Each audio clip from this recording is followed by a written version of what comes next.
कैसे कटोरे में रखे वीर्य से हुआ था द्रोणाचार्य का जन्म? क्या है इसके पीछे की पूरी कहानी? आज हम जानेंगे इस वीडियो के माध्यम से। नमस्कार दोस्तों, राधे राधे, जय श्री कृष्ण आप सभी को। स्वागत है आपका आपके अपने चैनल पूजा वॉइस ऑफिशियल पर। आज हम जानेंगे द्रोणाचार्य के जन्म की पूरी कहानी। तो चलिए दोस्तों, वीडियो को शुरू करते हैं। क्या आपको मालूम है कि आचार्य द्रोणाचार्य का जन्म वीर्य से भरे एक पात्र से हुआ था? कुछ लोग इस पात्र को दोना मानते हैं, तो कुछ कलश। बेशक ये बात आपको हैरानी भरी लगे, लेकिन महाभारत के दौर में ऐसा हुआ है। जी हाँ, यह प्रसिद्ध महर्षि भारद्वाज के अनियोजित पुत्र कहलाए। उन्होंने अपना वीर्य एक कलश में रखा, जिससे द्रोण की उत्पत्ति हुई।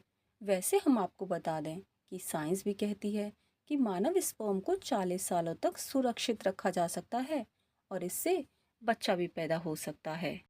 प्राचीन भारत में महर्षि भारद्वाज की बहुत ख्याति थी। महिमा ऐसी थी कि श्री राम भी सलाह मानते थे। वह बृहस्पति के पुत्र और कुबेर के नाना थे। चरक संहिता के अनुसार भारद्वाज ने इंद्र से आयुर्वेद और व्याकरण का ज्ञान पाया था। महाकाव्यों में भारद्वाज त्रिकालदर्शी, महान चिंतक तथा ज्ञानी के रूप में माने गए। रामायण काल की भांति महाभारत काल में भी भारद्वाज पूरे प्रभाव के साथ उपस्थित रहे। महाभारत में इन्हें सप्तऋषियों में एक बताया गया। महाभारत के प्रमुख पात्र आचार्य द्रोण इन्हीं के अनुयोजित पुत्र थे।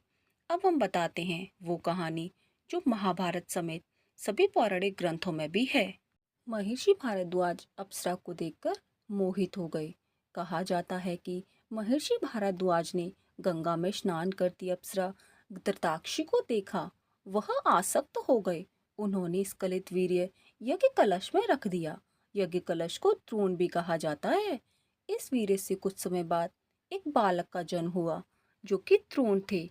बाद में जब वह जाने माने आचार्य बने, तो उन्हें द्रोणाचार्य के नाम से बुलाया जाने लगा। धृताक्षी को उनकी मां के तौर पर जाना गया। द्रोण के जन्म की दूसरी कहानी यह भी है। वैसे द्रोण के जन्म का दूसरा मत यह भी है कि भारद्वाज जब अप्सरा धृताक्षी पर आसक्त हो गए, तो उन्होंने उनके साथ शारीरिक मिलन किया। उससे द्रोण का जन्म हुआ। द्रोण के नाम का अर्थ है बर्तन या बाल्टी या तरकश। कौन थी अप्सरा धृताक्षी, यानी द्रोण की माँ कौन थी? वह अप्सरा धृताक्षी के बारे में जान लीजिए। धृताक्षी थी प्रसिद्ध अप्सरा, जो कश्यप ऋषि तथा प्राधा की पुत्री थी।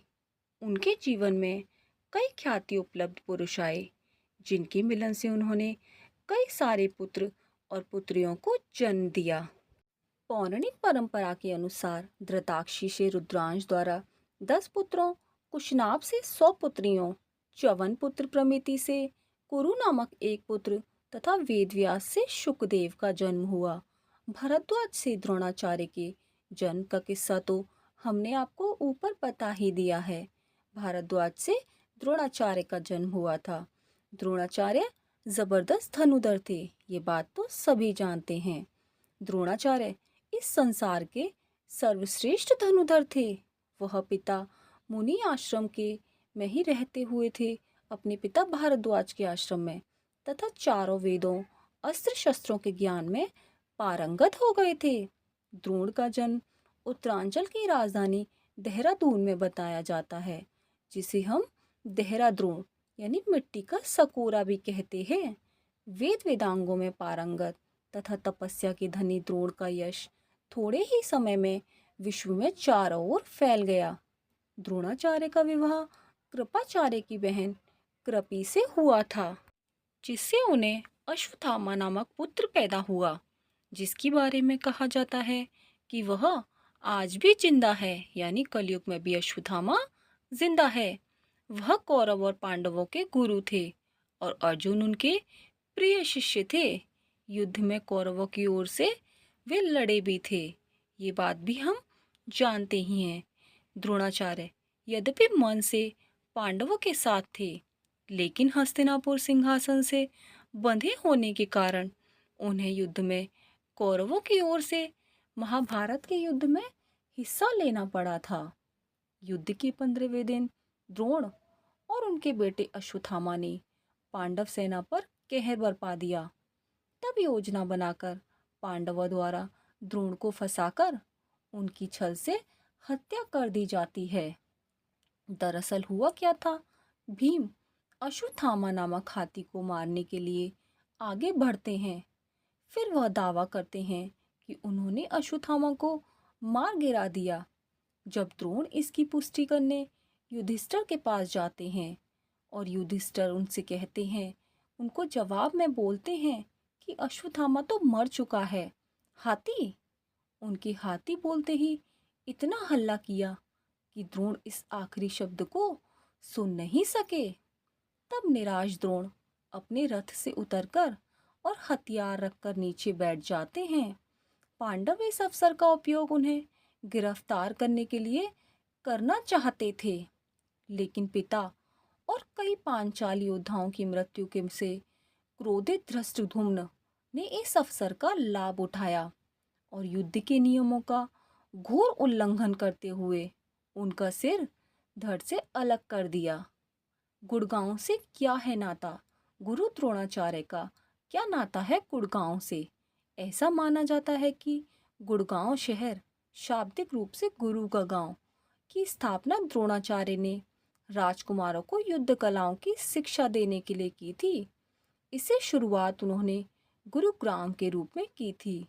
गुड़गांव शहर के भीतर अब भी गुड़गांव नामक एक गांव मौजूद है। 12 अप्रैल 2016 को गुड़गांव का नाम बदलकर गुरुग्राम करने का फैसला लिया गया था। गुड़गांव का संबंध गुरु द्रोणाचार्य से है। तो दोस्तों, कैसी लगी आपको हमारी यह वीडियो? हमें कमेंट बॉक्स में ज़रूर बताएं। ये थी गुरु द्रोणाचार्य के जन्म की पूरी कहानी। अगर वीडियो अच्छी लगी हो तो इसे अपने दोस्तों के साथ शेयर करें और हमारे चैनल को सब्सक्राइब करें। वीडियो को लाइक करना ना भूलें। आपका प्यार और हमें सपोर्ट ऐसे ही मिलता रहे। आप सबको मेरा ढेर सारा प्यार और ढेर सारा धन्यवाद आप सबका। तो दोस्तों, कल फिर मिलते हैं एक नई वीडियो के साथ।